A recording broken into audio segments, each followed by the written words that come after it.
Hello, everyone, and welcome. This is the second in our five-part Interagency Working Group on Cooperative Development webinar series for 2023. This group is the Local and Regional Foods Group that is meeting on June 30th, the final day of National Home Ownership Month. We had a webinar on housing cooperatives. And if you were not able to be there live, it has been recorded and is available. Another item is that we have a website at USDA for the Interagency Working Group on Cooperative Development. We invite you to go ahead, visit that website, and please give us feedback because this is an iterative process and we look forward to adding additional materials. Please share materials that you would like to share with the co-op community, along with any suggestions that you have. So without further ado, I am going to turn it over to our moderator, Ms. Debbie Rausch. Good afternoon, everyone, and we're very pleased to have you join us and very excited about the program that we have today. We have lots of different viewpoints of the local food system and some innovative things that are going on that we want to share with you, and some resources at the very tail end that will perhaps be helpful as you look at local food projects in your area. So without further ado, I'd like to introduce our administrator, Dr. Karama Neal, who's our administrator for Rural Business and Co-op Services. Dr. Neal?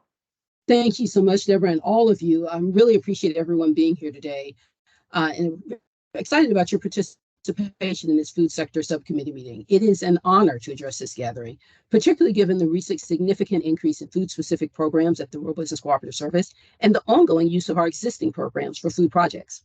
We are so pleased to have many of our partner organizations join us here, both within and outside of federal government. The 2014 Farm Bill authorized the Secretary of Agriculture to chair this working group to ensure coordination on cooperative development among federal agencies and private sector organizations. We're pleased to have such an important role in supporting cooperative development across the country. Cooperatives generate jobs, bring needed goods and services to people, especially when there are market failures, and are resilient in economic downturns. They operate in all areas of the economy: agriculture, utilities, food service, energy, financial services, insurance, construction, housing, healthcare, education, and so much more. Statistics that we keep on agricultural cooperatives, many of which are food producers, are involved in the food supply chain, show that 76% have been in existence for 50 years or more. This level of resiliency is particularly important given today's economic, health, and other shocks. Cooperatives of all forms, worker co-ops, producer co-ops, and consumer co-ops, among others, remain an important business form because they facilitate resiliency and can weather such shocks. The member patrons of the cooperatives own, finance, and use democratic control for the cooperatives. Financial benefits from the cooperative's business remain with the member patrons in the form of patronage refunds and therefore stay in the local community where the members live. Since cooperatives are democratic organizations whose members have a voice in how the business is run, cooperatives produce creative solutions, particularly in times of crisis. In the case of worker cooperatives, members can change their operations or opt to take smaller paychecks rather than dismiss workers or go out of business. Farmers can change how they market or process their produce. Cooperative grocers can rely on relationships with locally sourced producers and flexibly address supply chain issues. And cooperative retailers can move quickly to take advantage of e-commerce. These values and flexibilities allow cooperatives to fill market gaps. Broadband, rural, grocery, electric, and pharma cooperatives are examples of businesses that address community needs that might otherwise go unmet. We have convened this meeting today to foster cooperative development and ensure coordination with federal agencies and national and local cooperative organizations that have programs and interests that are relevant to cooperatives. We hope this group can seize this opportunity to make the programs across the federal government better known and understood, and bring people within and outside of government together for even greater synergy in cooperative development. We're excited that you're here, and we look forward to the conversation. So now I'm pleased to welcome Gray Harris, who is the Senior Advisor for Food Systems Finance. Gray? Thanks, Dr. Neal. Hello, everyone. I'm super excited to be here today with you. As Dr. Neal mentioned, cooperatives create wealth in communities and opportunities for ownership and building equity, and they elevate and empower singular voices to a critical mass of voices that can be heard. You know, cooperatives also help level the playing field in all industries, as Dr. Neal said, but in particular, we see this in food systems. And that's very much aligned with our USDA goals to improve farmer incomes, increase competition, and create more new and better market opportunities for producers, especially the small and mid-scale producers. We've heard this time and time again, all of this contributing to a strengthened food supply chain resiliency, which is so critical to support agricultural production and a food system that feeds all people. So I'm pretty excited about this session. I'm really curious to hear what and how the panelists identify the challenges of the moment and how cooperatives can provide possible solutions in the future and have provided solutions in the past. You know, some of the questions that run through my mind that panelists may or may not address, but we do see this in cooperative activity around the country is that, you know, if cooperatives, for instance, provide access to markets for small and mid-scale farms that are otherwise reserved for the bigger players that are otherwise shut out, then how do we address the challenge of volume versus scale so that farmers get the price they need and deserve for their products and consumers get food that is healthy, sustainable, and affordable, feeding as many people as possible? So how can cooperatives contribute to greater food supply chain resiliency? Another question, having spent a number of years working with rural grocers in Maine, I do know that cooperative ownership by employees and members is a viable succession plan for a lot of rural grocery stores that would otherwise shut down. So how do we effectively provide the TA and other capacity building resources to ensure their success? And what in particular challenges do rural grocers face that need specific and targeted assistance? And what has worked? What have we seen has worked? And finally, if cooperatives are a path, and we know they are, to wealth creation for people in communities that have suffered the greatest disinvestment, how do we make sure we provide the tools and resources to lift up those communities that are the hardest to reach? And how can cooperatives be a solution? Where do we see evidence of that? You know, for this entire conversation, it's really helpful to have a framework for local and regional foods to understand the context of where all this work takes place. So I'm really thrilled that my colleagues from AMS are here to talk about the local and regional food activity, in particular at USDA, but also because of that research, what's happening across the country. So Debbie, I'll pass it back to you now to introduce you to the next speaker. And thank you again for having me here. Thank you. Great. We appreciate everybody's insights and setting the stage for us as we get started. And the next speaker is Juliana Arnett, and she is with AMS, and she is a senior marketing specialist.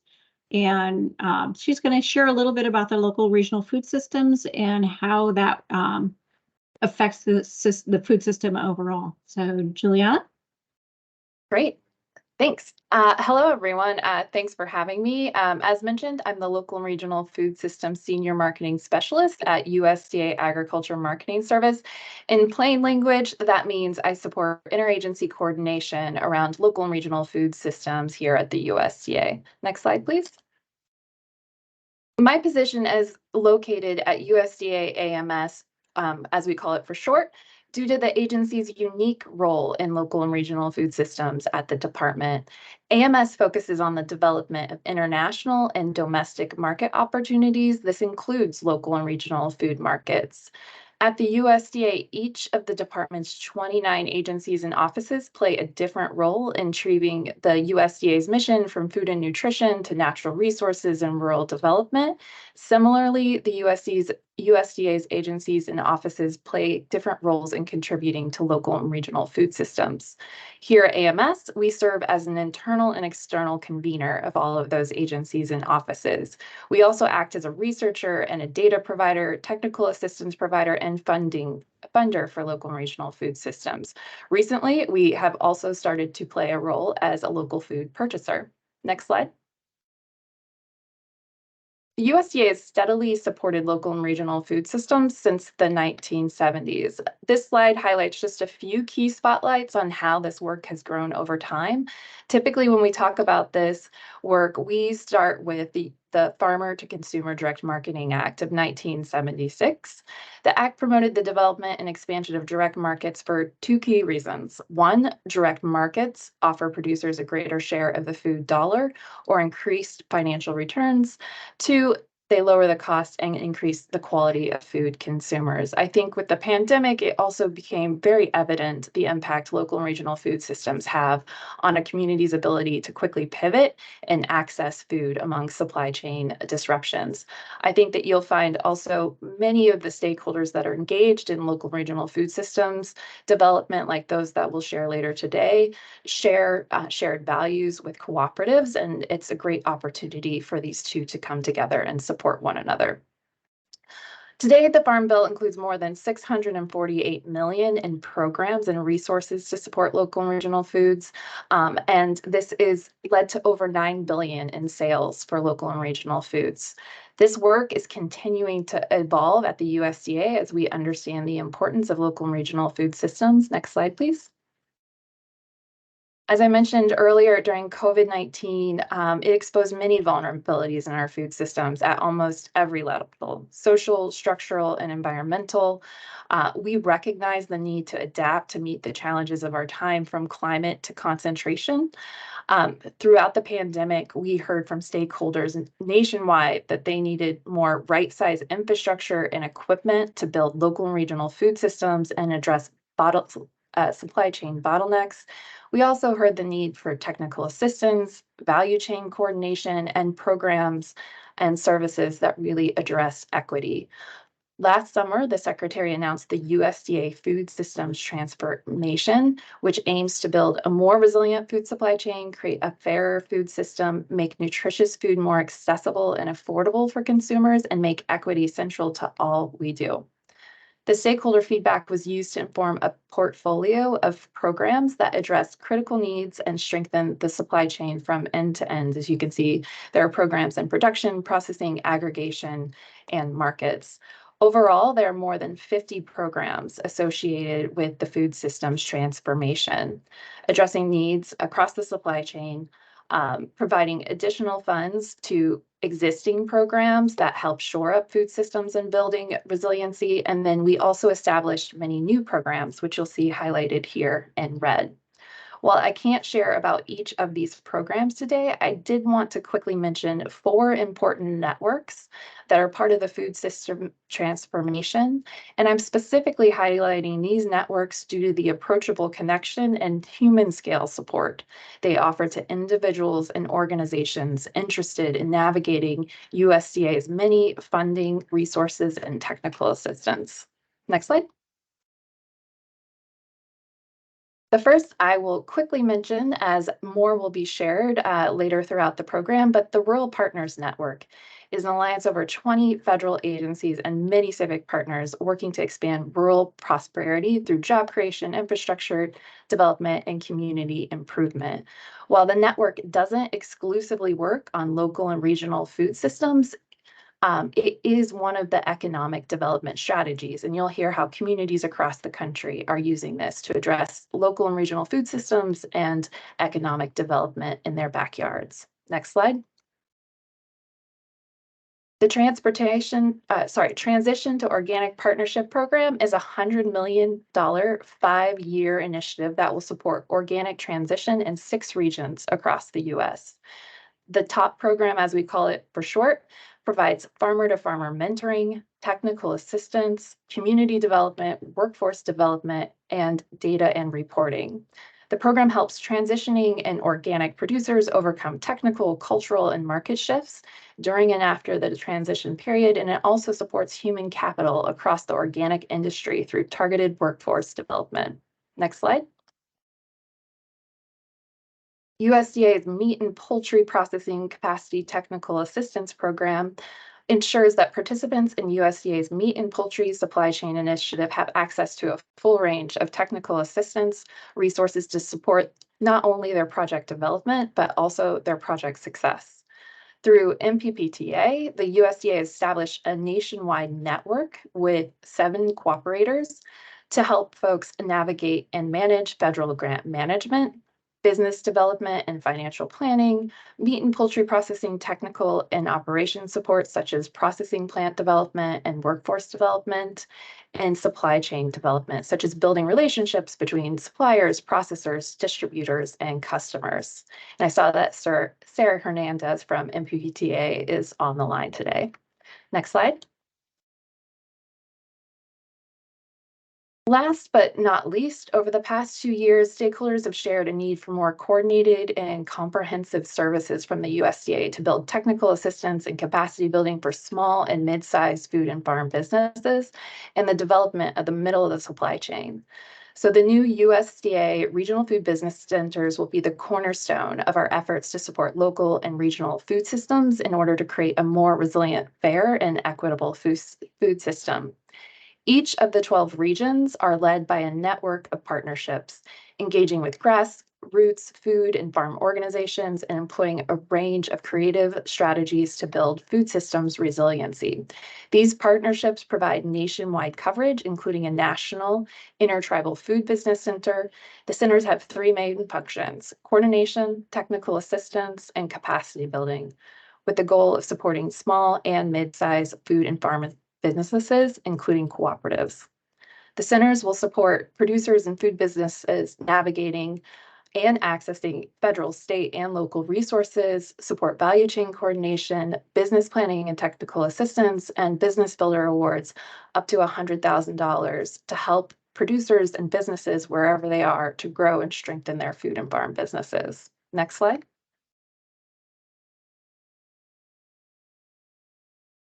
These are just a few of the newest resources available from the USDA as part of the food systems transformation. But as I mentioned, agencies and offices across the USDA are supporting local and regional food systems. Some of these programs are designed specifically for local food systems, while others can support a variety of producers and projects, including those focused on local markets. In an effort to make it easier to navigate and find our programs, we have created this resource or resource sheet, such as the USDA programs in the local food supply chain. Next slide. But if there's one thing that I can encourage you to take away from today, it is you can find all these resources online. These are the key resources to find what the USDA has to offer. We have the Food Systems Transformation website that outlines all of our programs and is regularly updated. We also have the USDA programs in the local food supply chain fact sheet. And you can find out more about AMS resources to support local and regional foods, including the regional food business centers, at our website. And you can sign up for our monthly our newsletter on what's happening in local foods at AMS and the USDA. Thanks so much.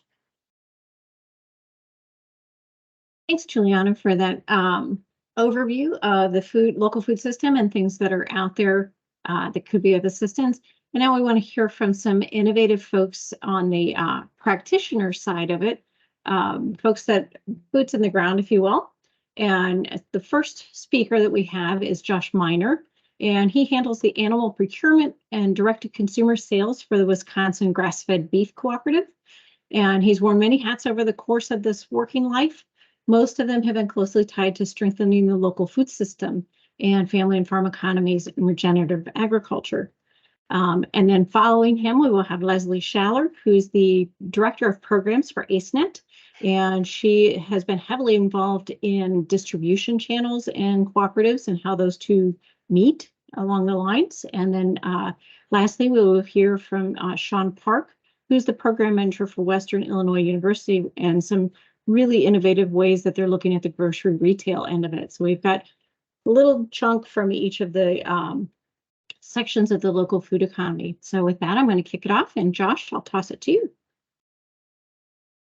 Hi, thanks so much for having me.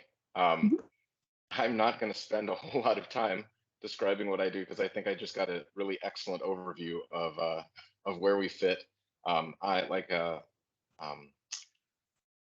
Debbie said, I am the animal procurement manager for the Wisconsin Grass-Fed Beef Cooperative, and we are a member-owned cooperative that's trying to operationalize some of these challenges. The cooperative has been in existence in the state of Wisconsin for going on 15 years now. We have over 250 active member owners, and we are a marketing cooperative. So our mission is to increase the market diversity and marketing opportunities for our members, many of whom, or most of whom, started or continue to direct market their own grass-fed beef and pasture-based pork products.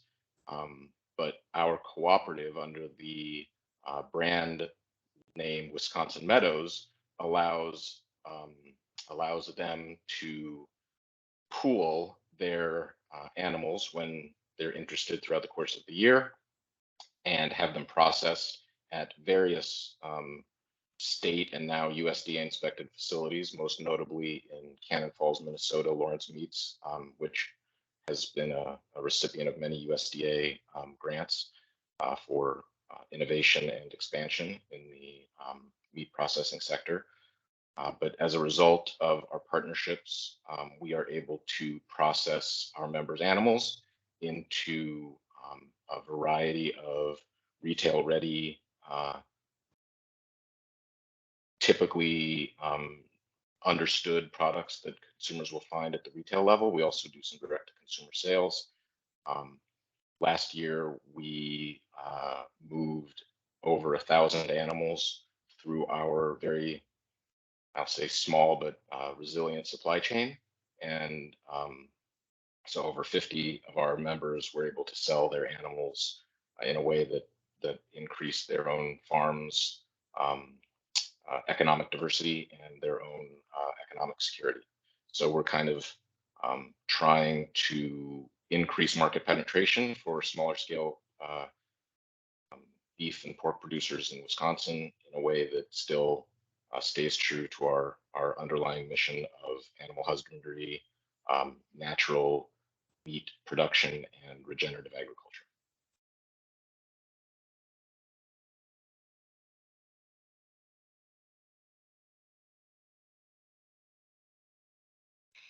Thanks, Josh.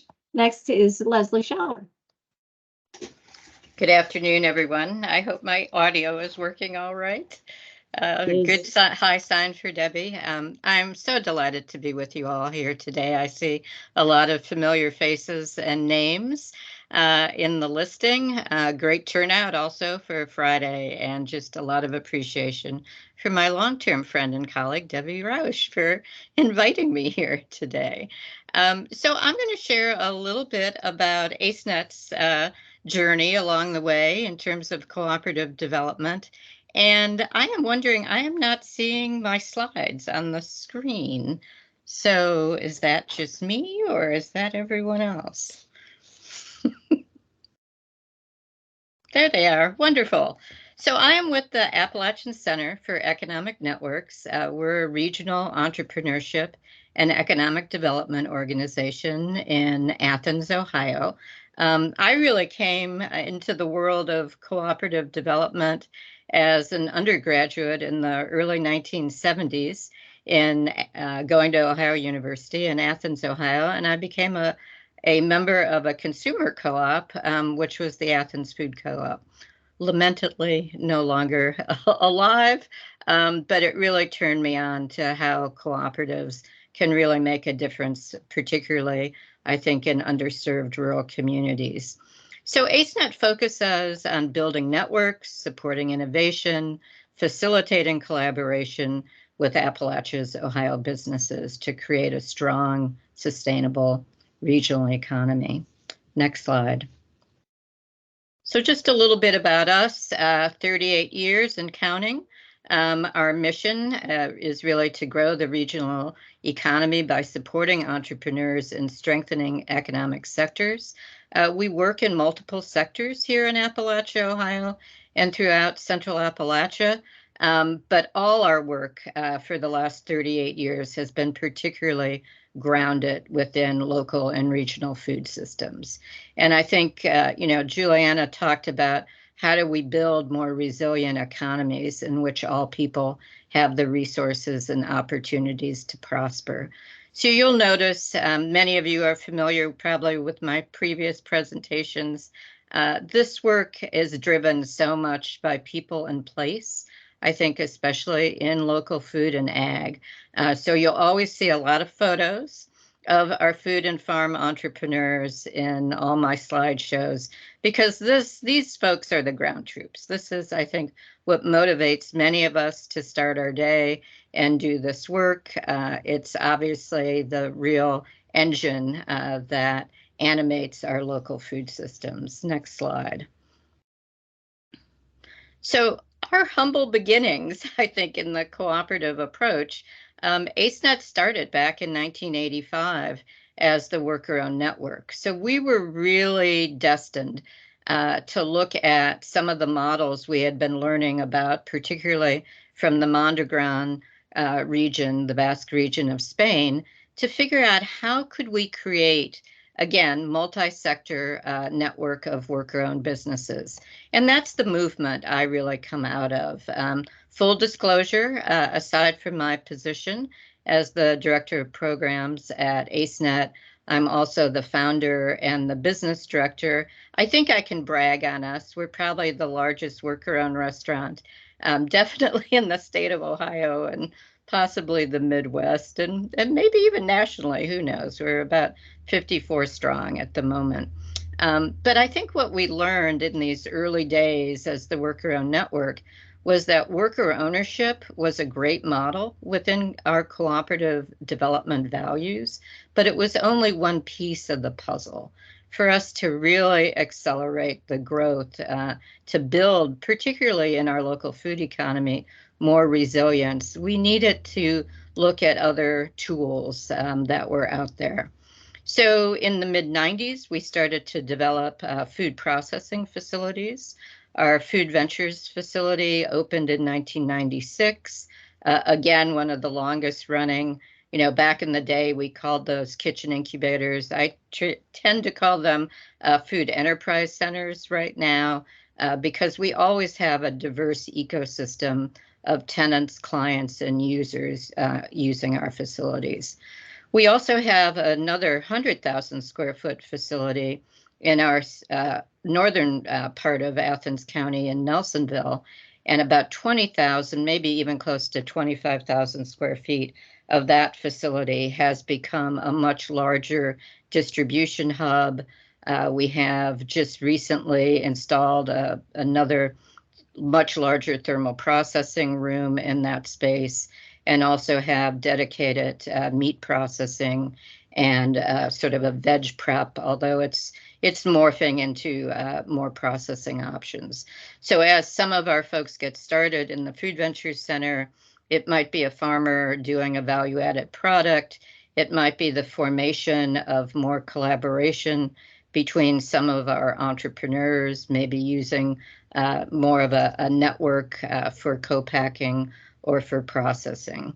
And I think what this has really led to is, and I saw Marissa, Christy from K-Card is also on the line with us today, is looking at some of these models and how, as partners throughout Central Appalachia, we can help replicate and really learn from our peers doing this work. So leading to regional cooperation, I think, is really grounded in the cooperative principles of all the work that AceNet and our partners have engaged in.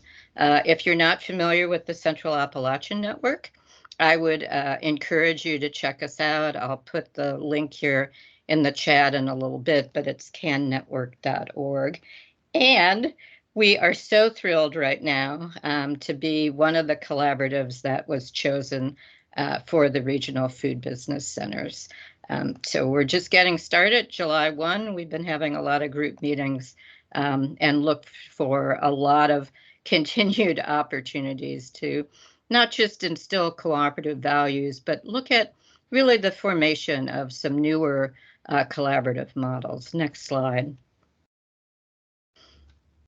So again, always respectful, always acknowledging.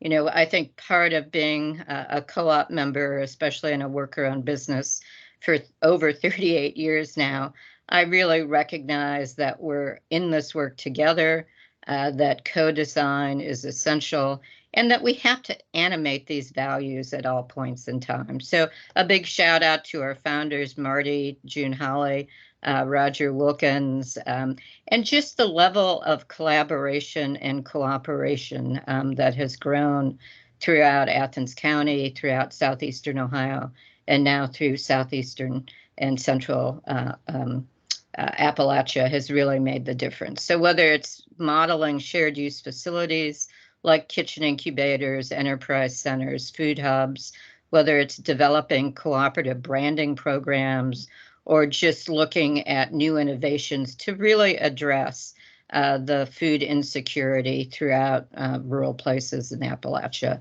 like our Veggie Van, one of the projects of the Appalachian Accessible Food Network. So next slide. So what have we taken away? I think we recognize that to be viable, we've needed to secure a mix of funding. So thankfully we've been able to secure revenue from operations of many of these worker-owned businesses and other models. Philanthropy has always been at the table.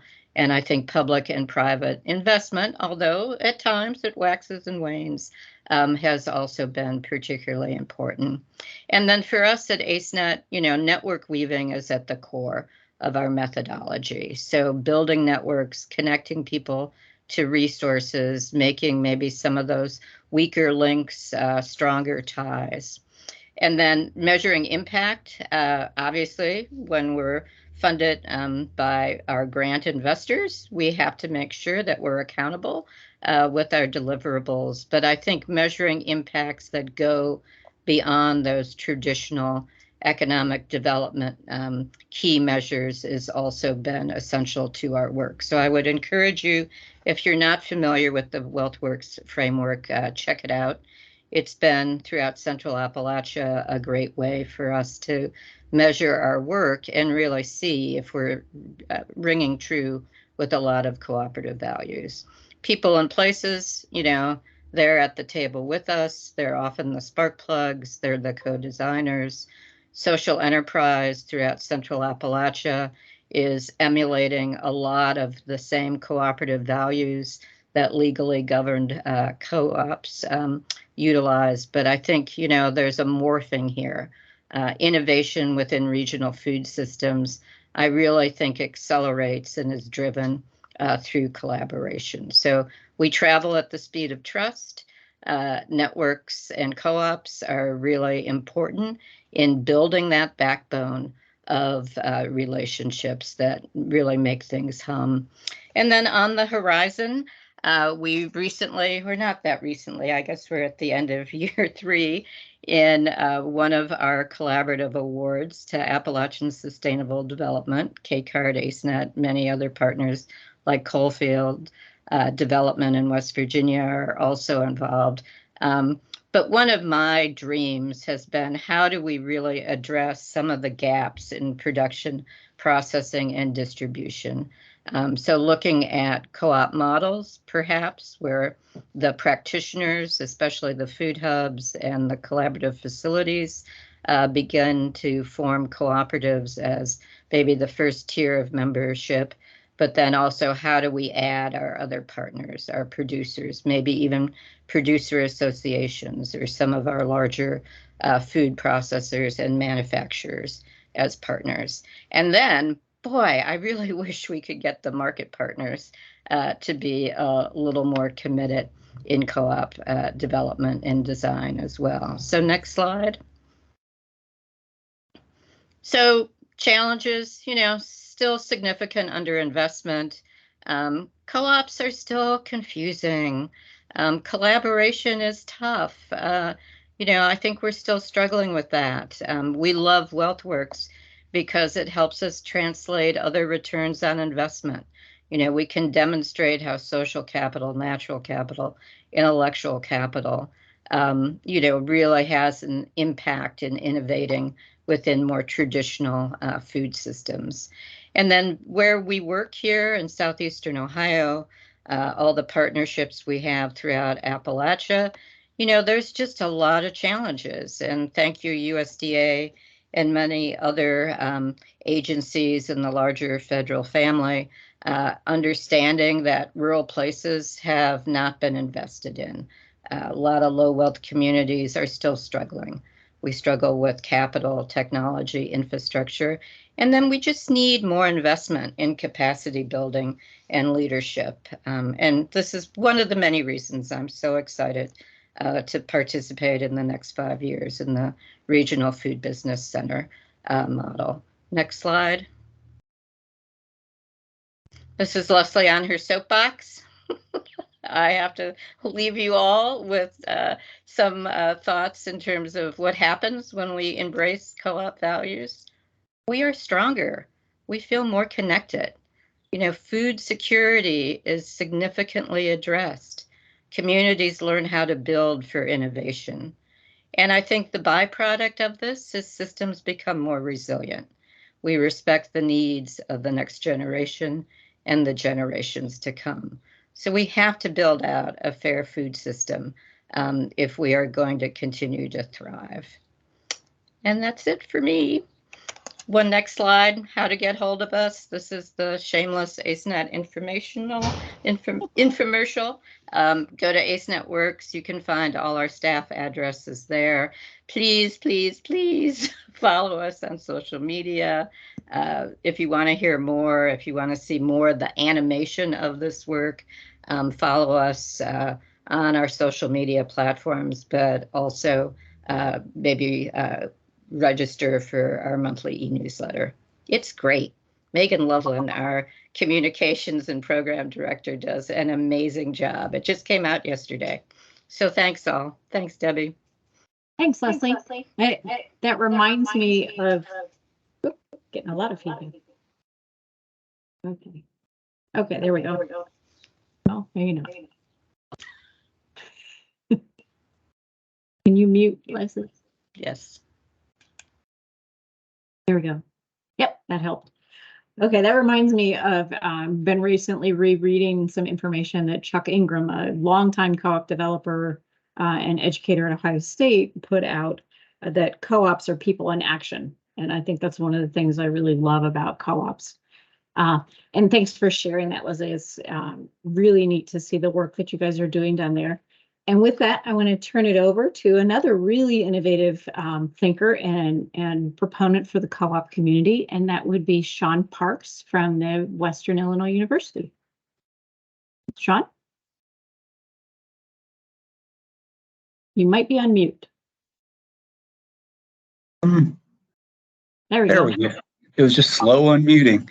Yeah, I will try to stay within the 10-minute time limit. If anybody that knows me, once I start talking about it, I could go on forever. But yeah, so what we want to talk about a little bit today was the rural fresh markets. And that's a program we have that bases on co-ops for originally rural areas. And now we're seeing in some urban areas, but it's in food deserts. This is a program of our project REFED, which is Regional Food Economic Development. So we're actually looking at co-ops going back to producer co-ops, aggregation, even to shared land co-ops. So we're open to about anything, really. Next slide.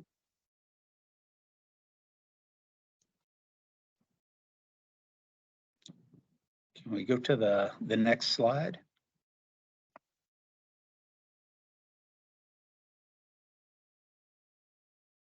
Nope. Okay. So yes, Sean, do I have the right side? Growth of rural. It may take a little while. Yeah, just took a minute. Okay. I got it. Yes. So this problem of rural food deserts is just something that's been creeping up. You can kind of correlate that with the growth of Walmarts into the food industry. A lot of people don't know, but they weren't really into that business much until 95-ish. So you can see here, this is kind of old data, but nearly 30 million Americans reside in food deserts. K-State's numbers from 06 to 16, 45 out of 213 stores closed, and those were all in small towns. This last one kind of is special to me. So Iowa dropped from 1,400 small grocery stores in rural towns to just over 700 in 2005. And I actually ran my own grocery store just south of Iowa here from 95 to 05. So you can tell I chose a really good time to get in business. Next slide. Yeah, so we work here for it's the Illinois Co-op Development Center, but we're underneath the Illinois Institute for Rural Affairs. So we do basically community and economic development. And this kind of explains why once these stores disappear, your local economic developer or mayor can't find help to come back in. In the industry, grocery stores make about 1% profit. Buying a used one, somebody's open and running, $300,000 to $1 million. Costs $2 to $4 million to build a new store. So anybody that has that kind of money can do a much better return than really risky 1%. So it's very hard to come back in, find somebody who will open that store just based on the economics. But as we know, co-ops fill a gap that when the market won't fill it for economic reasons, that's when we turn to co-ops. Next slide.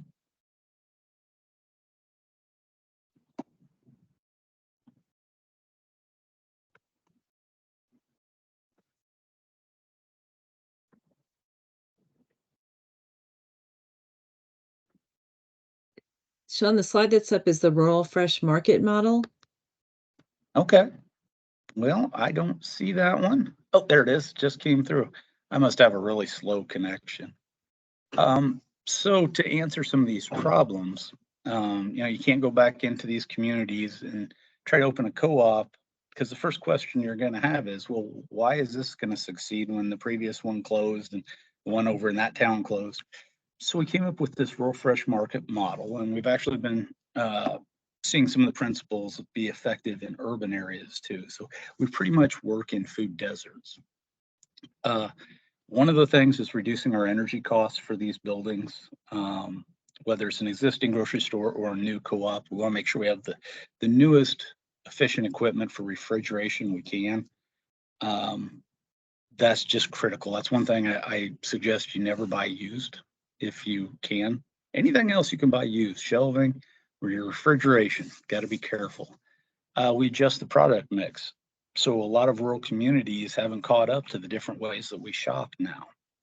Prepared foods is a real good example of that, which leads me to incorporating new and different revenue streams.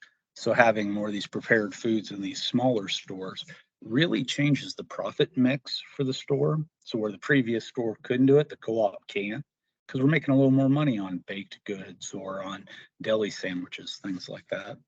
And then using the community-owned or cooperative development model to reduce the financing costs. So we're raising the money locally. And the first 4 or 5 stores that I worked with didn't have any commercial loans. So that's pretty important to getting them off onto a good start. Some of the differences here, these co-ops that I start are very small and light. They cost less than $500,000 and open up in less than a year if we can. Average, if you look at food co-ops in larger cities, could be 5 to 7 years, $2 to $4 million because they're often building from scratch, whereas we're using a building that's existing. So some of the advantages here, market assessment. So with the Rural Fresh Market, we're using that co-op model, right? So our market assessment isn't based on someone coming in and looking at the market in a town of 2,500 people. We're just talking to the actual people because they become the members. So we're getting a much better market assessment of what people want. And then as we're operating, we get more community input too, which is great. If you have an entrepreneur, sometimes they don't want to approach that guy. But if it's a community project, people are more willing to voice what they'd like to see. And so every store has a different mix of the food they carry, what the colors are, what the music playing inside is, all that stuff that we love at other food co-ops. They have that, and it's very specific to their little corner of the world. Business mentorship. So we've seen some of these co-ops also be mentored and mentoring other businesses in town, which is great. You have a small food co-op, somebody wants to start a business, they can just walk in and ask, so who do you advertise with? Or how did the city deal with this? So that's helpful. And cooperative review. So the idea of in cooperatives where we're having the manager talk to the co-op board every month and then talk to the membership once a year, we're getting more eyes looking at what's going on. So in a small business, sometimes you let yourself, and I've done this, let yourself get into trouble. And then by the time you realize you need some outside help, it may be too late.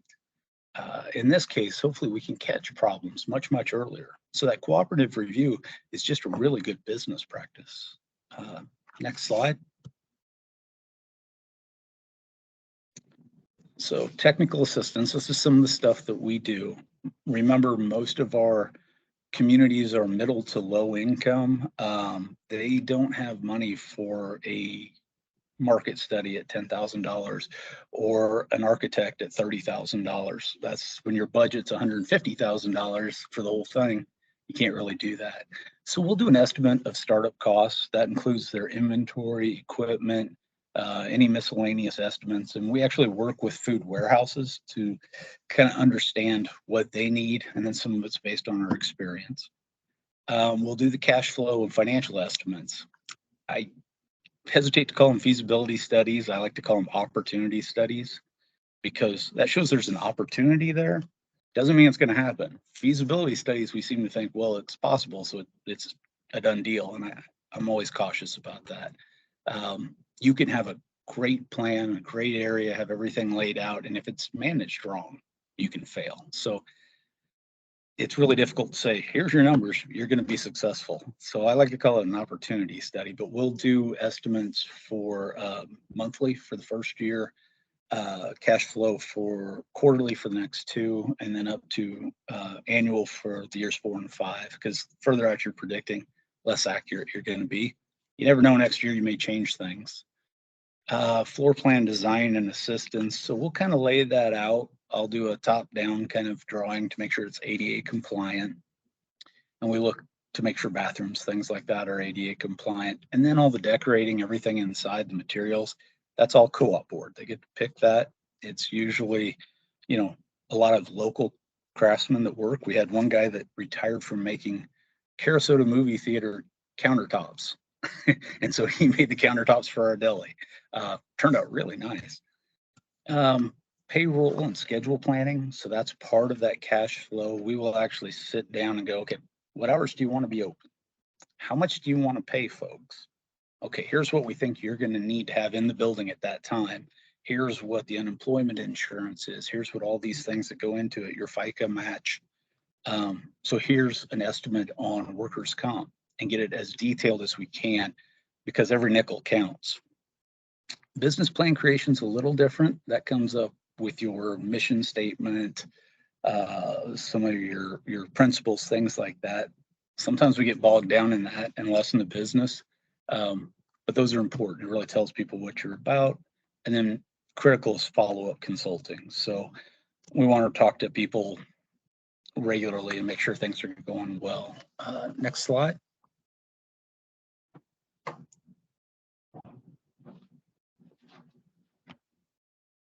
Some of these are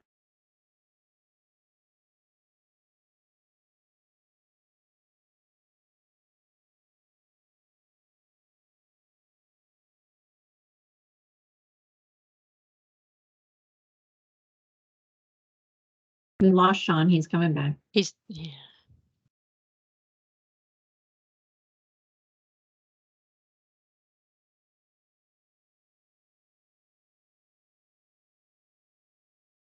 You're on mute, Sean.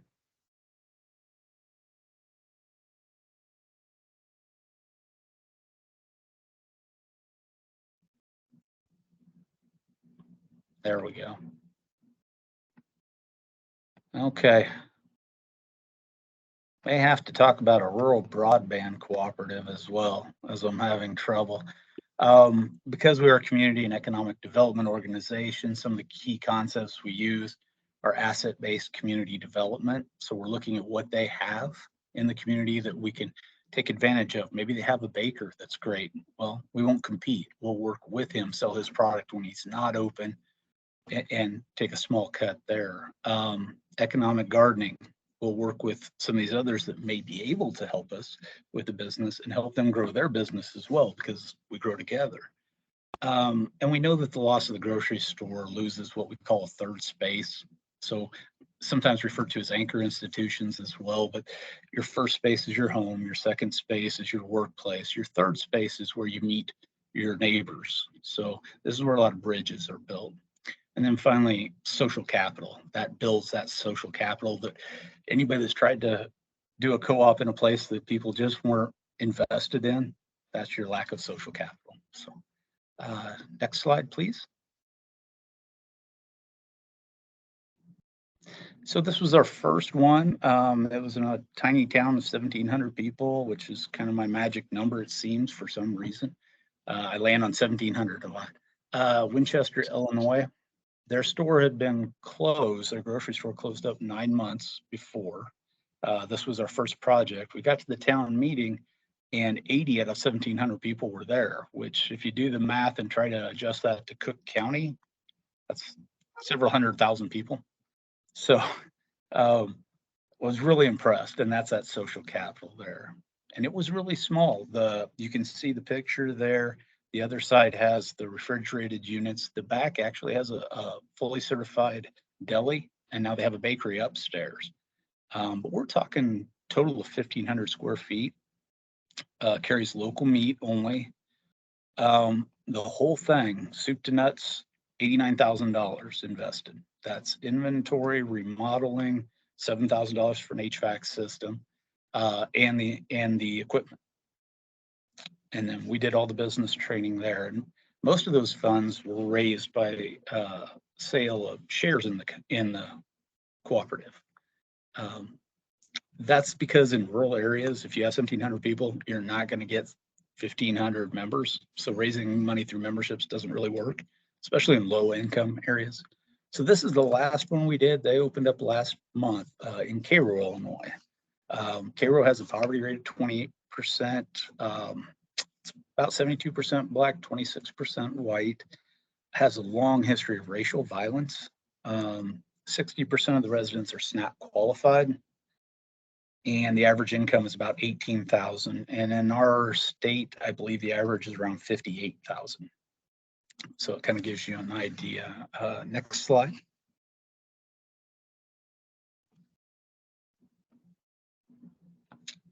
So this is the building we actually went into.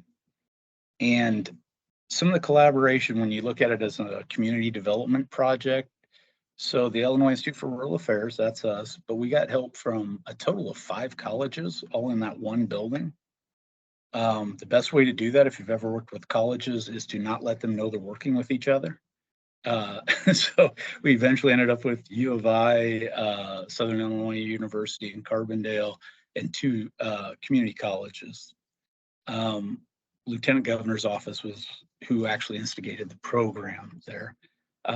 That used to be a Piggly Wiggly, and it's a very big store. So next slide.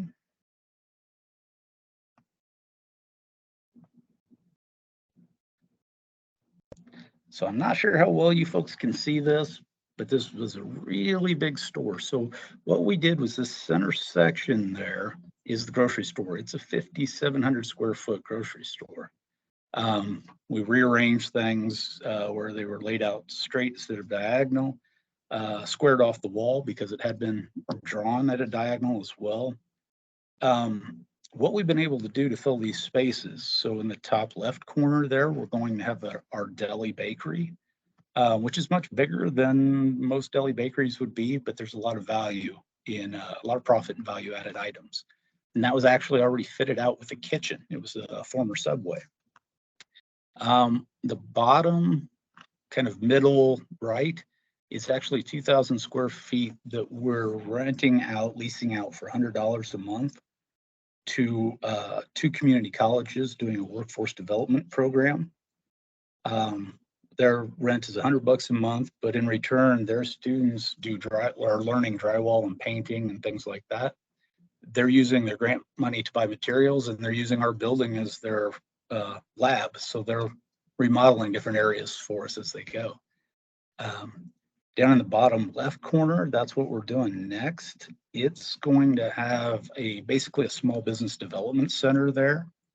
There'll be a workforce component for high school kids to learn embroidery and screen printing. But it's more about learning the business. A conference room for the co-op to be able to have meetings that aren't at the kitchen table. And a little area for government offices. A lot of government offices have pulled out of this town. And so this will give them a place to actually come on a rotating basis and see the folks that they're supposed to be working with. And then finally, top center is going to be a meat shop, but also a teaching kitchen up there. So it'll be able to teach moms for a Mom and Me program learning to cook. Next slide, please. And this was our grand opening. The lady in yellow there is our lieutenant governor. She's a pretty fantastic lady. She travels all over downstate Illinois. And then the gentleman with his mouth open there to the left is actually our board president, Gabriel. I'm somewhere off screen. So, but that was a really great deal. This one took longer than our others, I think 20 months altogether, but there's a lot more in that one building. And I think that's the important part about it. So yes, this Cairo Community Action, what it's done is the co-op has become a unified force for some of these things. Still a lot of board dynamics and drama like you have in any co-op board, but they're able to look at things like housing, like broadband access, hospital access, road construction as a group and present that instead of one person complaining, which is what they had. They just weren't unified. And this has allowed them to do that. In fact, we had to take a little bit of time out from the food co-op because we had a housing crisis down there. And they all said, well, we need to be at that meeting instead, which is good. And then finally, they're able to put several different groups that they represent, from school boards to city council, to the hospital area. It's a small clinic, to apply for grants together. And of course, if you've got multiple groups applying for the grant, it's a much stronger application. So I think that's it. Yeah. Sorry for all the technical difficulties. This has been a rough afternoon for Friday. No problem. Thanks, Sean, for sharing. Now that we've had a little bit of a taste of some innovative types of things and different programs out there that you can maybe model something in your community after, we want to take a couple of minutes and share some information from our federal partners. The first up is Tracy Smith, who works with the public-private partnerships in rural development, or rural development part of rural cooperative development, business development services. I'll get it right one of these days. And she's a business and loan grant analyst and lives in Michigan and has worked for the agency for a number of years. Tracy? Well, thank you. I am going to run real quick through some of the programs that we have. We do at Rural Development have over 40 programs, and clearly I don't have time to speak about all of them, but I picked out a few that I thought might be helpful to the group. We support rural communities with about a $50 billion investment annually, and our portfolio stands at about $220 billion. So we're a pretty large-sized facility. We do this through 47 state offices. Robbie, if you want to go to the next screen, thank you. We're set up in 4 regions with 47 state offices. There are a couple of state offices that cover 2 states, but with that we have 400 area offices. So a big positive, in my opinion, of rural development is we have people in every state that are there to help you find the right programs, figure out the best use of funds, put you in contact with the people that you otherwise may not know about. And we have lots of partners. You know, Debbie and her team are sitting on these regional food partnerships, and we are really truly there to help. So please use us as you can and think of us often. I'm going to talk about some programs and you're going to have lots of questions, and the real takeaway will be contact someone at Rural Development and we'll get you in contact with the right person for your area. So today I'm going to talk about really 4 programs, though I have 6 listed here. And that's because some of them are kind of similar. So first I'm going to talk about the 1RD Guaranteed Loan Program. That is a program where an organization, a business would go to a lender and the lender comes to us for a guarantee. So our guarantee serves as kind of much like an insurance policy to that lender, that if the business isn't successful, we help cover a lot of the costs that they would have otherwise lost that money. So it allows lenders to make loans when otherwise they may have determined it was too high of a risk. So that's why we're here and what we do and how it works. These loans can go up to $25 million, but I want to point out that they can also be for $60,000. They don't have to be these huge loans. They can be much smaller. Pretty much any type of business is eligible for these loans, from nonprofits, for-profits, cooperatives, public bodies, even sole proprietorships. So pretty much any business entity can apply for these loans. The monies can be used for purchasing a business, building a business from the ground up, buying equipment, even working capital to help get the business started during their startup period. So it's very, very broad what we can use that money for. There are some things that we can't, types of projects that we can't use the money for. And when you look through these, some of them are pretty easy to understand. Hemp is a new large crop that's out there. So there's a little asterisk there telling you if it's ingestible, anything ingestible with CBD oil in it, we can't finance that. But if you're talking about fiber, feeds, things like that, even those can get, qualify for the program. The other thing I want to bring your attention to is this program doesn't really help with agriculture production. It's post-harvest. So it's the processing of commodities or any different types of food deals, just not the actual growing. This is just an example of a guaranteed loan that was made to Cook's Venture. I'm sorry, I couldn't quite read that. To Cook's Venture. They make, or they don't make, they process chickens and poultry, beef, pork, and have a large local, I'm sorry, they have a large area where they are supplying these special products that are all 100% grass-fed, very high quality, and a network of individuals that grow these and sell through this organization. So it's really a very nice organization. The next thing I want to talk to you about is the Rural Energy for America program. This promotes energy efficiency improvements and renewable energy projects. So it's always either creating energy or reducing energy consumption. That's what our REAP program is.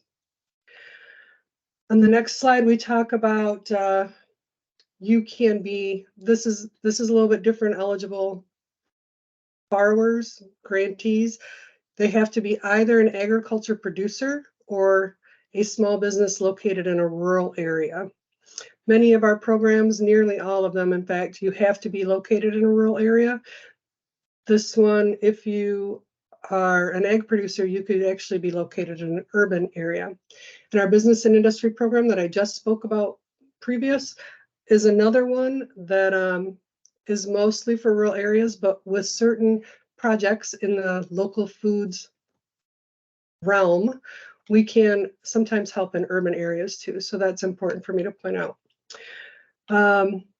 We have both guaranteed loans and grants in this program, but always the purpose is renewable energy or energy efficiency. Here's some examples on the next slide of different types of things that we can do.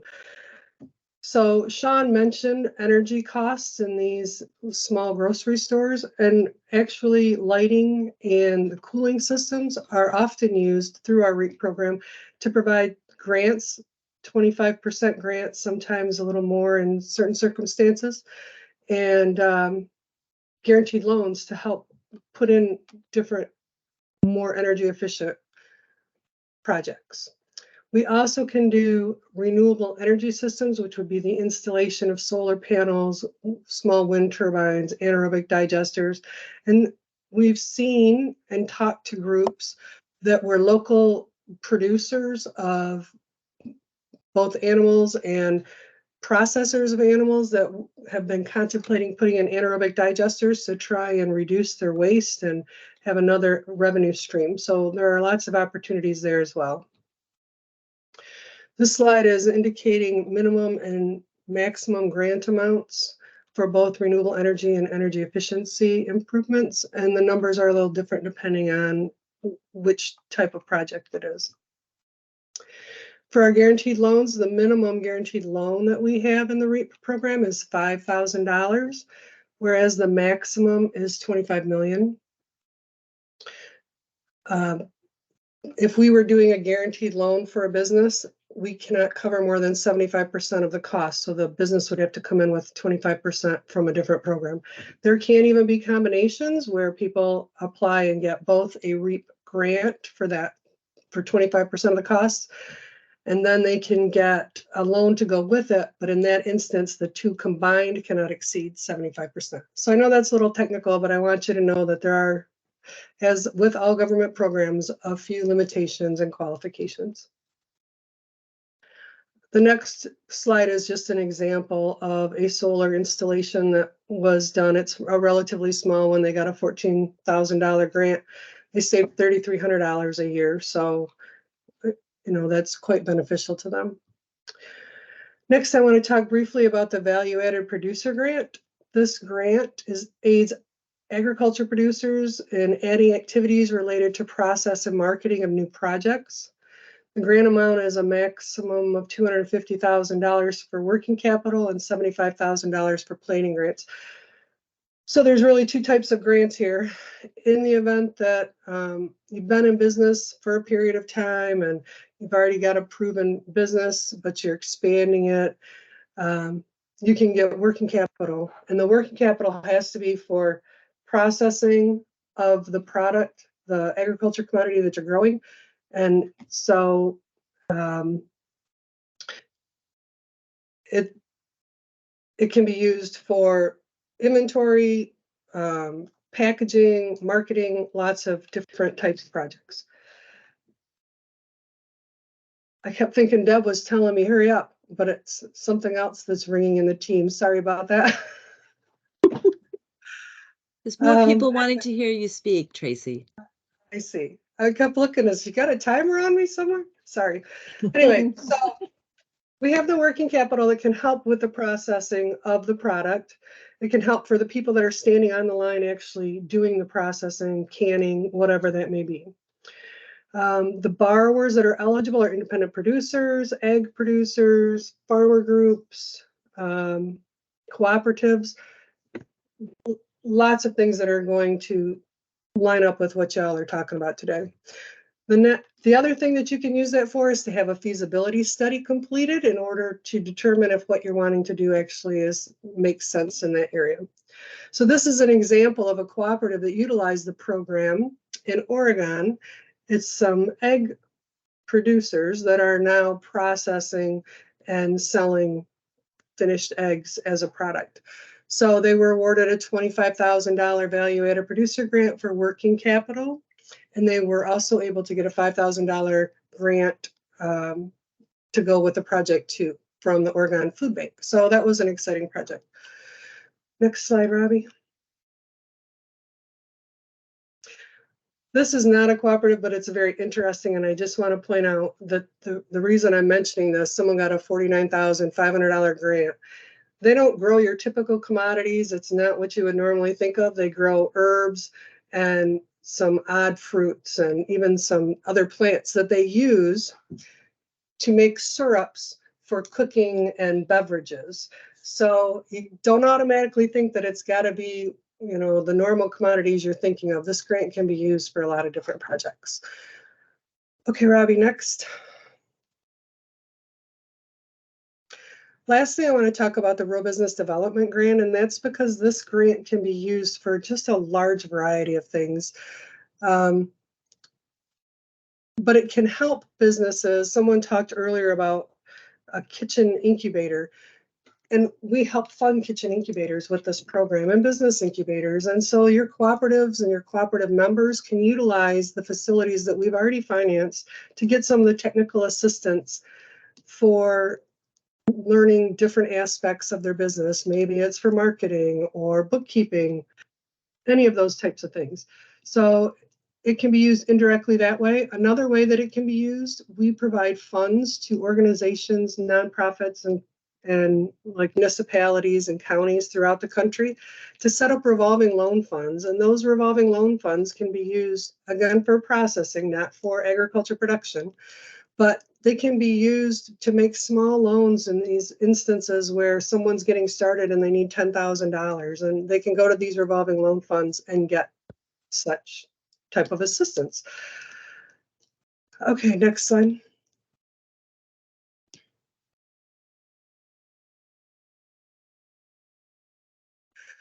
Actually, we can just pass over this because I think I'm running short on time. So go ahead, Rob, to the next one, Robbie. I mentioned the revolving loan from the Rural Business Development Grants, and there are actually 3 other pools of monies that we help set up that are also for revolving loan funds. So there are all different types of funds that could be in your area. So what you're going to want to do is get a hold of someone at Rural Development who can talk to you about what's available in the county and community that you're looking at. Contact your local rural development office for any additional information. This is just a summary slide because I talked fast and had a lot to cover. That just tells you what all each of those different projects or different programs can use the money for. One more slide. And that's really all that I have on those 4 programs. I don't know how Robbie's going to handle it. The next few slides are about our cooperative development branch, which we have on the line with you, many of our staff from that, including the leader, Jim, and then we have Debbie and Megan and lots of other ones. This is just giving you information I wanted you to have after this program is over so that you can go back and reference it and know all the great work that they do and the project, the different products we have available to help you. Thank you. Thanks, Tracy. I appreciate it. And that is a quick tour for a lot of programs that we have. But we do also want to recognize that there are other programs throughout the federal family that are available to use for cooperatives and local foods. And so with that, I'm going to turn it over to Patrick Kelly and Jillian Kaplan and Melissa Nix, and I will let them decide amongst themselves who's going to go first. But they're here to talk to us from Ag Marketing Service, and they are grant specialists in the Ag Marketing Division. Thanks, Deborah. We've actually already figured out who's going to go in what order, so All right. I think we're good to go. Okay. Good afternoon, everybody. My name is Patrick Kelly, and I'm a lead grant specialist with the AMS Grants Division. My colleagues and I are going to be sharing a little bit of information about a few of the programs that we operate, and we are going to be very brief in what we tell you, but you will have contact information for each of the programs that we're going to be speaking about, so you'll be able to reach out to any of us and get in touch with a person and be able to have an in-person conversation if you're interested in learning more. Next slide. So I'm going to start off talking about the programs that we operate under the Local Agriculture Market Program. Tracy already talked about VAPG, so I'm going to be speaking just very briefly about our Farmers Market and Local Food Promotion Program and the Regional Food System Partnership Program. Next slide, please. The purpose of the Farmers Market and Local Food Promotion Program is to increase domestic consumption of and access to locally and regionally produced agricultural products, and to develop new market opportunities for farm and ranch operations serving local markets. There are two, sorry, could you go back real quick? Sorry. There is an application for each of the programs, so you don't apply for both programs at once, just so you're aware of that. Next slide, please. The purpose of the Regional Food System Partnership Program is to support partnerships that bring together public and private resources around developing local and regional food systems and working together to set priorities and common goals for the regional food system by bringing together a variety of stakeholders around the table. So this program pays for the actual work that goes into bringing together various stakeholders and getting them to meet and talk about the regional food system and set those common goals, identify the gaps within the system and how they want to address some of those gaps moving forward. Next slide, please. We do have a variety of resources for the programs that we operate under LAMP. This is just a quick list of them right here. I'm not going to go through each one, but like I said, you're going to have access to this after the presentation today. So you'll be able to check out any of these sites for more information. Next slide, please. But like I said, if you wanted to reach out to us directly and have a conversation about either the Farmers Market and Local Food Promotion Program or the Regional Food System Partnerships Program, these are the email addresses that you can reach out to, and someone will get back to you within 1 business day and set up a conversation. So with that, I'm going to hand it off to my colleague, Jillian, who's going to tell you more about our new Organic Market Development Grant Program. Hi, everyone. I'm the team lead on the Organic Market Development Grant Program, or OMDG. So I'm going to give you a brief high-level overview of that today. Next slide, please.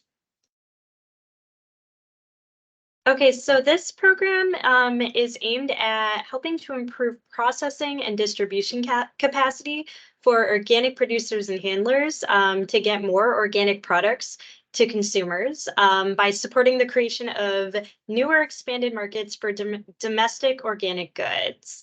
The focus is on processing capacity, market access, and product development and promotion. There are 3 main project types. So there's market development and promotion projects, which are centered around product development activities to create markets for products, organic products that currently don't have a market, or to expand upon a market. So this project type requires a 50% match of total federal costs. And then we've got the processing capacity expansion projects, which help with aggregation, processing, storage, marketing, and distribution mechanisms for organic commodities in order to create new market paths. And this also has a 50% match requirement of total federal costs. And then our final project type are simplified equipment only projects. So these fund equipment only projects. And there's no match requirement. And again, the whole overall purpose of these project types is to help bring increased consumption over domestic organic goods. All right, next slide, please. So eligible entities for the program could include certified or transitioning organic food producers or handlers, nonprofits, trade associations, tribal governments, state and local governments. Producer and handler applicants must be certified organic or in transition to certification by the time that the awards are issued. And that requirement does not apply to government entities or nonprofits or tribal entities. And here you can also see the duration for each project type and the minimum and maximum award amounts. Next slide. So that's the quick and dirty of it. If you have any questions, you're interested in learning more about the program, please reach out. And now I'm going to hand it over to Melissa Nix. Awesome. Thank you, Jillian. My name is Melissa Nix, and I am the lead grants management specialist for the Resilient Food Systems Infrastructure Program based out of AMS as well. Next slide, please. The RFSI is intended to serve middle of the supply chain needs for locally or regionally produced food products meant for human consumption, including specialty crops, dairy, grains for human consumption, aquaculture, and other food products. This excludes meat and poultry as well. On May 25th, 2023, AMS awarded up to $420 million in cooperative agreements to each of the U.S. states and territory departments of agriculture, as determined by formula funding. These cooperative agreements will be followed by state plans to develop and administer activities to build resilience across the middle of the supply chain for food crops. Each state will plan, propose, and make subawards in the form of infrastructure grants for projects to expand capacity and infrastructure for the aggregation, processing, manufacturing, storing, transporting, wholesaling, or distribution of targeted local and regional agricultural products.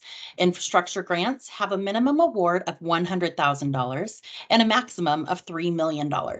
They also have a match requirement of 50% of the total project costs, with an option of a reduced match of 25% for underserved populations as defined within the program scope and requirements.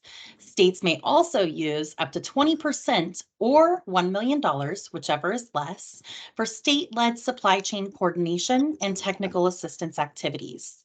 The RFSI has a period of performance of 4 years, starting May 25th, 2023, and ending on May 24th, 2027. Please feel free to contact us with any questions you may have about the RFSI or any of the other programs you heard about today by utilizing the email addresses found within this presentation. This concludes the presentation from the AMS grants, and we thank you so much for having us. So I will pass it on to Deborah. Okay, thank you.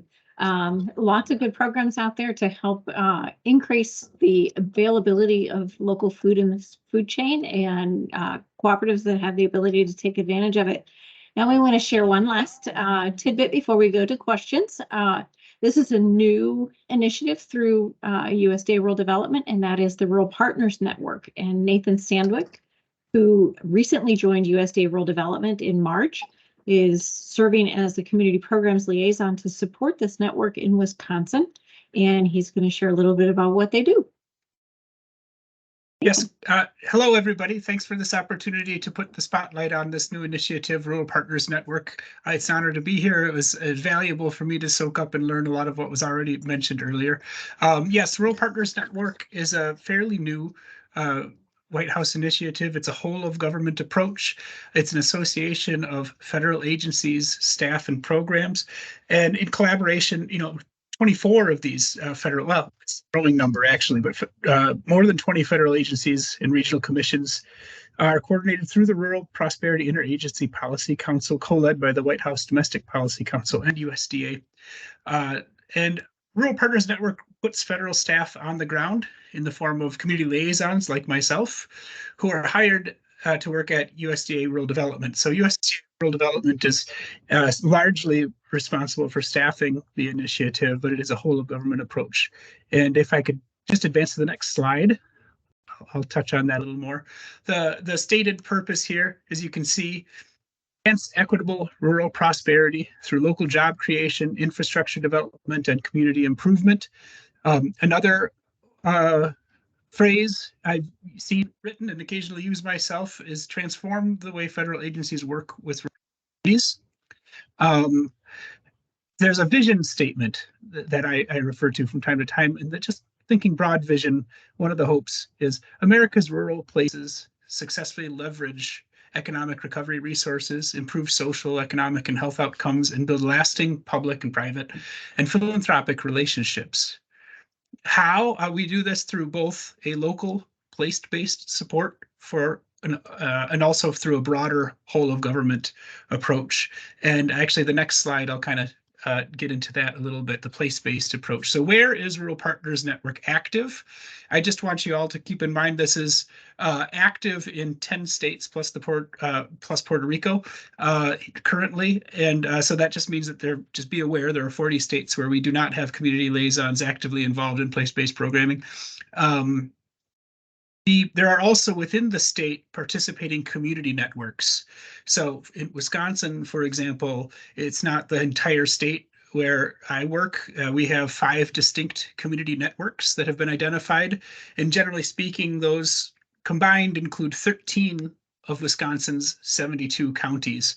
So just be aware that it is kind of focused geographically in terms of where we have staff on task trying to get to know what the community needs are so that we can better connect them to resources that might be available through various federal agencies. That's still 13 counties, I would say, is a lot of ground to cover for the few community liaisons we have here in Wisconsin. So in terms of getting involved in really seeking to understand what the communities are trying to achieve, that's a fair amount to cover, actually. So there's a place-based approach that I mentioned that's an in-depth strategy where we want to learn what's going on in those communities so that we can figure out how to best support that. And the hope is that we've got a breadth strategy about the lessons that we learn through that effort. We hope to share and apply more broadly.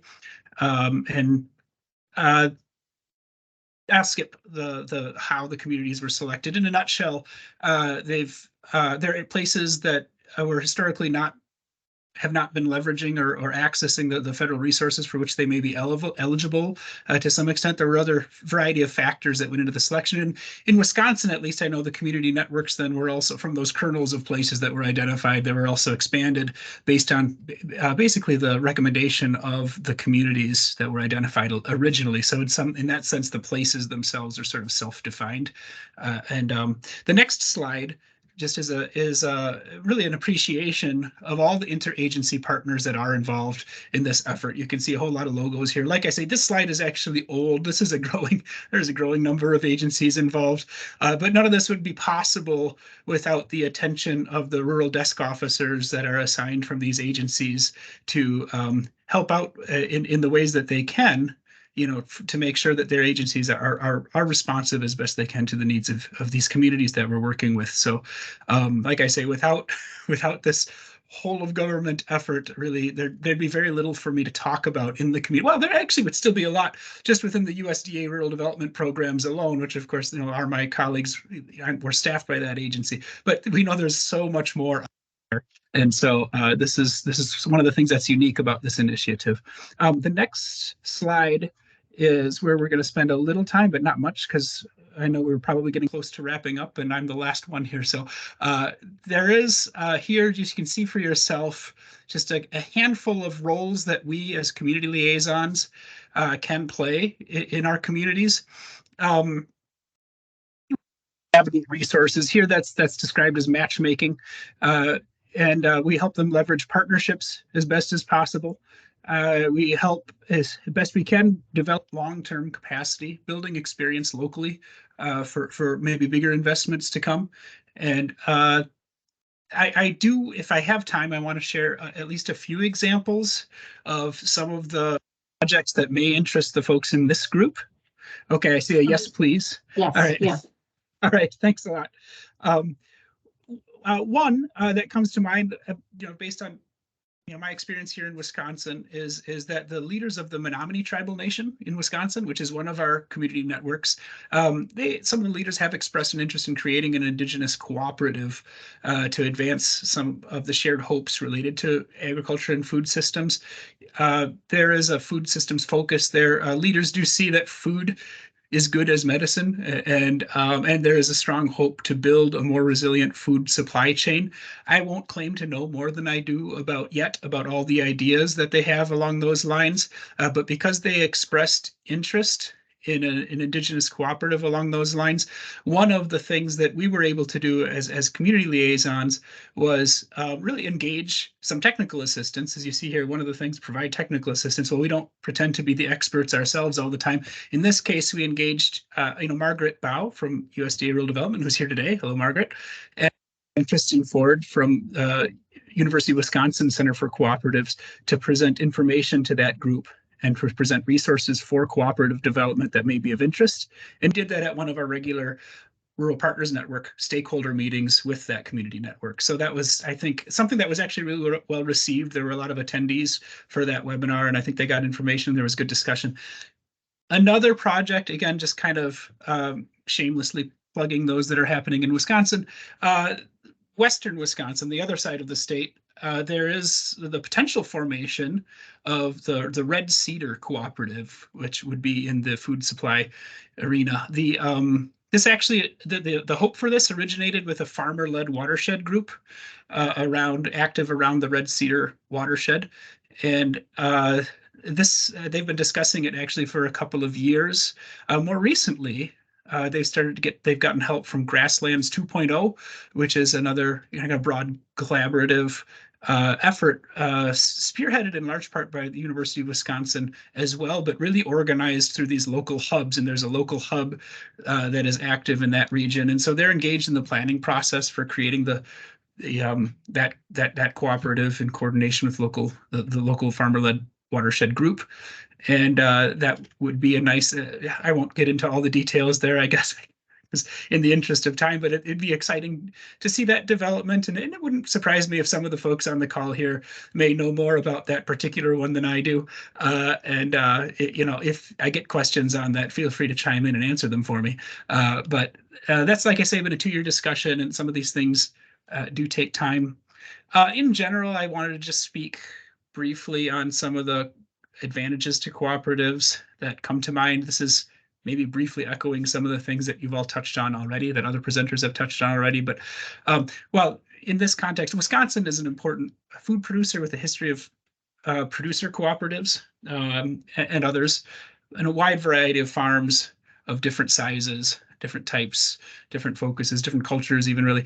And producers are busy producing food, generally speaking. And so we recognize that cooperatives have the capacity to facilitate some of the marketing arrangements that would really serve them well in ways to do that.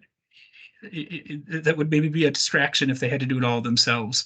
Cooperatives often do profiles, on their producers, on their producer members, and they help with that storytelling. And one of the things we've seen here in Wisconsin anyway, and probably elsewhere, is that especially in the wake of the COVID pandemic, the social media connecting farms to buyers, those types of channels for making those connections has really expanded, and cooperatives have played a great role in that development as well, building those stronger social media connections.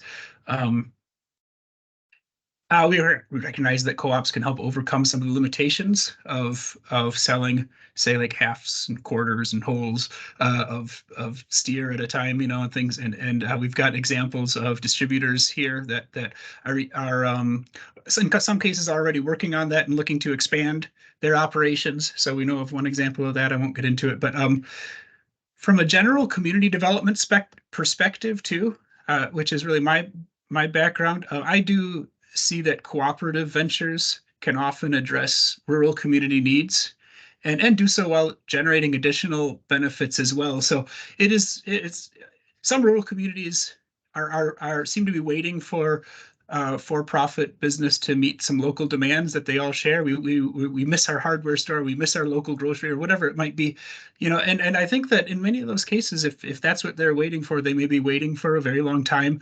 And wouldn't say cooperative development is easy or that it can work in every such case. I do think that the cooperative model can often be a good option for them to explore when they as a community know what they really need. It's going to really improve their local community. So that's something that I'm always looking for, I guess, opportunities to encourage consideration, at least of that model. Lastly, cooperative development can be supported by a wide array of partners and resources from various sources. Just a few that come to mind: NRCS, the Food and Nutrition Services, of course, USDA, Rural Development, universities. Some of those are just among the cast of characters that are relevant to the examples I've already shared. And we hope that, Rural Partners Network can help connect the dots in those cases and just let, connect people to folks who know more about cooperative development than I do, for example, and have resources to share. So there are, if folks are interested, there's also I've got 4 projects from other states that I'm aware of that have to do with food and agriculture. But in the interest of time, I might just hold off on those and just settle for the examples that specifically relate to cooperatives at this time. And I really appreciate the time for Q&A in a setting like this, so I don't want to cut into that too much. So with that, I guess my understanding is that questions and answers can apply to all of the presenters. Is that correct? That is correct. We're Okay. going to take a few minutes, and I do realize that we are running over, so we will continue to record so that if you have to take off and have a similar question, or you hear a question, you want to hear the answer, but you're not able to stay, that will be covered on the recording. So when we send that out, you'll have the opportunity to hear the answer in response to that.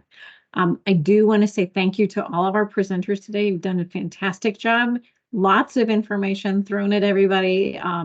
Hopefully when you get a chance to see the recording or get a copy of the slide deck, you'll have the resources available to jump in with any local food project that comes to mind, and hopefully the co-op model. Hopefully we've made the case for the co-op model, and that you'll remember that people are what make co-ops happen. And so with that, I'm gonna open it up. If you have any questions, go ahead and feel free to unmute yourself and ask.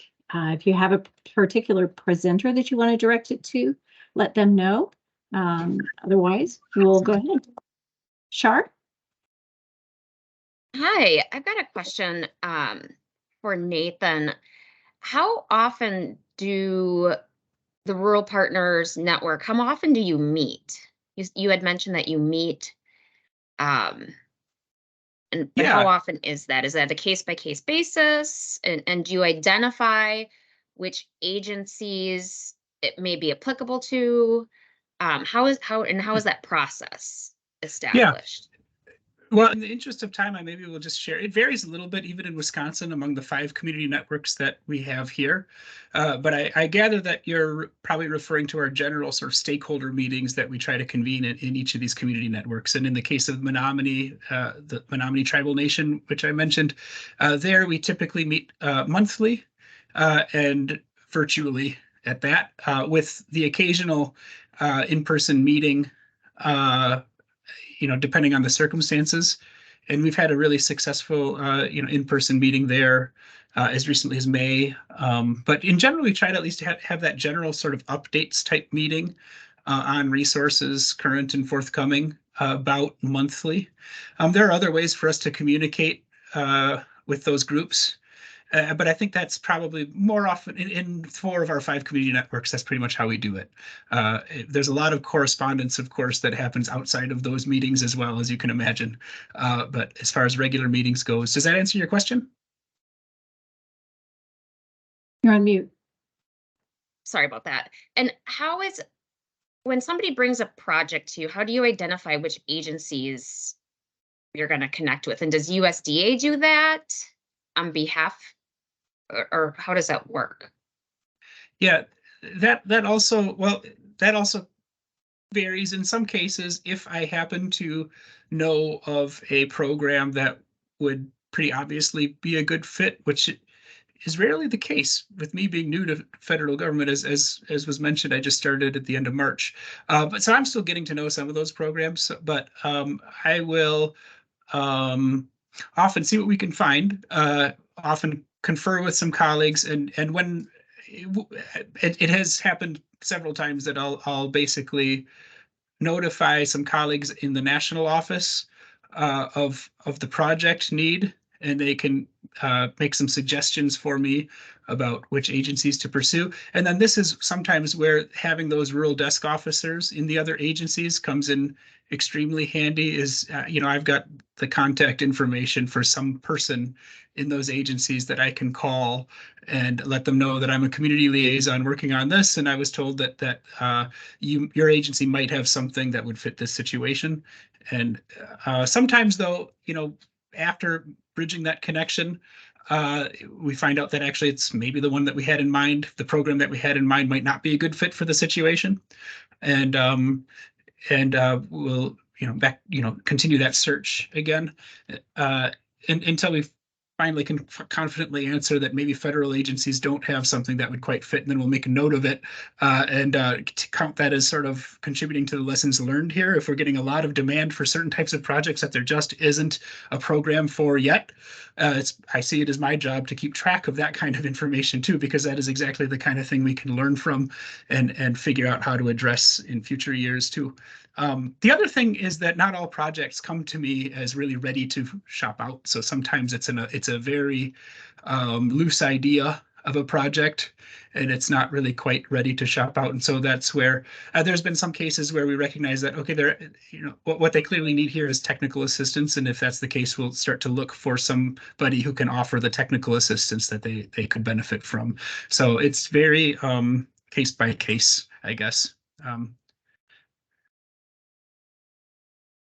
Thank you. Thank you. Mhm.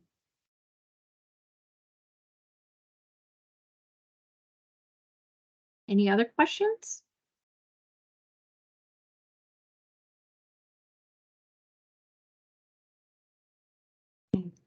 Is Dr. Blassie still on?